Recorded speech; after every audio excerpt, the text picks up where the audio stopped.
Peterson here, sports and rec editor and men's hockey writer for the Ubyssey, and I'm here reporting live from Doug Mitchell Thunderbird Sports Center. We just watched the Saskatchewan Huskies beat the UBC Thunderbirds 3-2 in Game 1 of the Canada West semifinals, and this is going to be one UBC is going to be thinking about for a while. They're down 3-0 late in the third.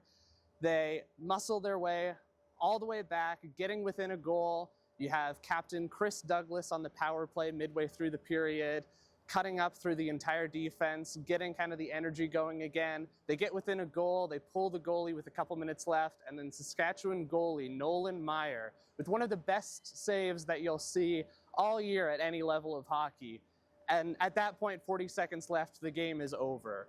It was a tricky game for UBC. They had 20 days off of rest before this game with their last regular season game, and I think that hurt them a little bit.